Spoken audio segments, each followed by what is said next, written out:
What's up guys, and welcome back to Gareth's Game Thoughts, the show where we make baseless claims about all your favourite video games in order to trick the YouTube algorithm into pushing our content. Today, we're going to be analysing the new Splatoon 3 trailer that just released during the last Nintendo Direct, to try and find 5 things you missed in the Splatoon 3 trailer. I'm saying the word Splatoon 3 as many times as I can in order to get this video to 8 minutes, because despite the fact that YouTube lowered the required video length for mid-roll ads down from 10, I don't actually have nearly enough to say about anything I talk about to qualify, so I just pad the video with meaningless filler.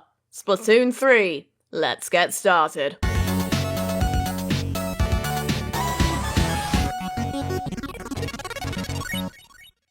Number 5. Inkling Girl's new gear. Now, there are a few interesting things about the main Inkling Girl's gear in this trailer that I want to go over. First, during the character creation segment, we see her wearing a face mask and some sunglasses. We'll get back to the significance of this later, but for now, I want to focus on the way that she takes off the mask first and the sunglasses later. Now, this to me suggests that she's actually wearing 2 different pieces of headgear, which makes me wonder whether maybe we'll be able to equip multiple pieces of headgear at a time, or maybe we can enable it as an aesthetic choice with no impact on gameplay such as abilities. Or maybe it means nothing, but pretend that's not an option here for my sake. But more importantly, if you look at her sunglasses, you might notice that they bear a bit of a resemblance to the Octoling Girl's sunglasses from Octo Canyon and Octo Expansion. Obviously, they don't seem to be functioning in the same way since they're just clear instead of red, but this to me suggests that this Inkling managed to find a pair of Octoling sunglasses just lying about and decided to use them as eye protection. Does this mean perhaps that maybe Octarian society has gone through a rapid change? Come on guys, there's no way those are just normal sunglasses.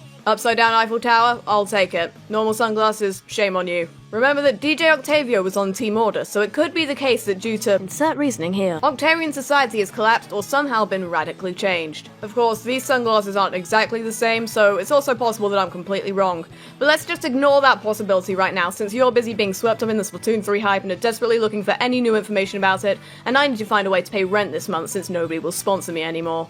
Number 4. The French Revolution. Something that eagle-eyed viewers might have spotted in the Splatoon 3 trailer is that in the background of some shots you can see that France has been cancelled. What I want to focus on here is the possible ramifications of this, because both scenarios that have led the Eiffel Tower to appear upside down in a Splatoon game are pretty interesting. And you know they are, because I told you so. Scenario A. Someone abducted the Eiffel Tower and dropped it in Japan. Now this would be no small feat considering that Paris and Tokyo are about 6,000 miles apart. But if the Splatlands are in Japan, just like the rest of the Splatoon series, someone must have moved the Eiffel Tower. Personally, I would guess that Marina might have a hand in this, considering she has experience in the Octarian military as a combat engineer and with designing the shifty station maps. Since Marina lost the final Splatfest, maybe this has something to do with her, which makes me wonder, what's Pearl up to? Scenario B. Splatoon 3 takes place in France. Since Chaos won the final Splatfest, maybe Nintendo decided that Japan was too small to hold their new game, and so they decided to migrate the series abroad. This might explain stuff like the different climate, radically different architecture styles, changes to gameplay, and more. If they're in a different culture, things are going to be different. Of course, this would probably mean that there will be no Octarian storyline, considering that the Octarians live underneath Inkopolis in Japan,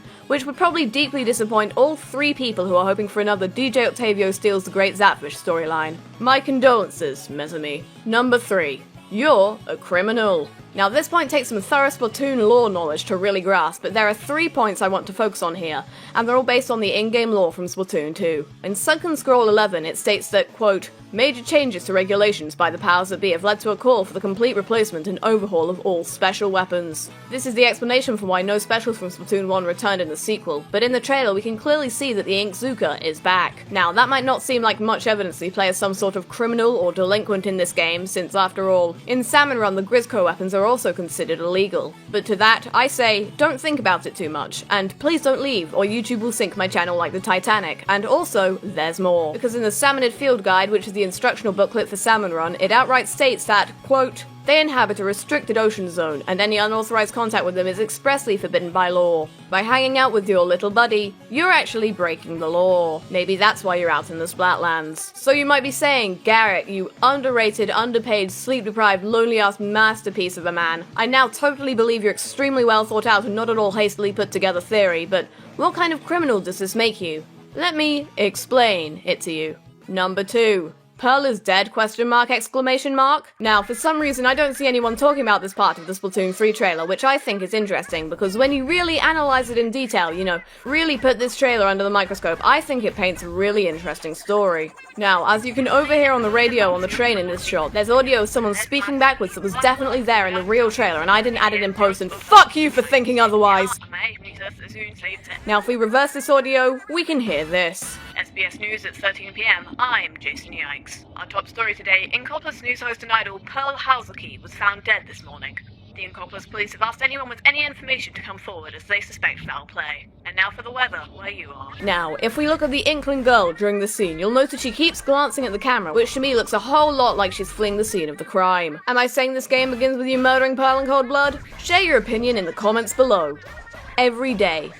Multiple times. Anyway, my theory is that this game is about you being a criminal on the run, which is basically the ending of Octo Expansion. Ah shit, that's the same sound effect they used in that part of the escape sequence. And they're on a train. Someone should really jump on that theory. And finally, the number one thing you absolutely totally missed in the Splatoon 3 trailer. What? The script just says, make something up. Henry! What? You said the Splatoon video script was done, but there's only 4 things in here. Oh yeah, let me see that. Yeah. Oh, I remember. Yeah. Yeah, I literally couldn't find anything else. Like, at all? Yeah. There wasn't even anything small you could blow out of proportion. Nothing that a billion people on Twitter haven't already latched onto, yeah. You said that Pearl was dead and you can't find anything else. You don't have to shout at me! Look, man, I'm working with limited info here. There's like 3 minutes of video and a couple screenshots. At some point, there's nothing else left to say. That's great, man. That really is. I'm sure all the desperate Splatoon fans are really gonna share the video like crazy after they hear that. Dude, we wouldn't be in financial trouble if you hadn't spent all your inheritance on that $5,000 gaming chair that you set on fire. It's not my fault that the video I did that for was taken down for graphic content just because I burnt my hand off. Oh my god. Look, man, we gotta find something. But I've already been through everything! Damn it, Henry, can't you just think of one more good lie to put in there then? Maybe I could! If the last video you made me write wasn't 4,000 unbelievable facts about Yoshi, you won't believe! I didn't believe a single one of them! Seriously, Yoshi started the French Revolution! Write the video Really? yourself and your son, goddamn Wait, smart. never mind, I'm good. Number 1 is how the spawn points are coffee machines now. Thanks for watching, like, comment, subscribe, blah blah blah. Come back next week for the top 10 Metopia theories that aren't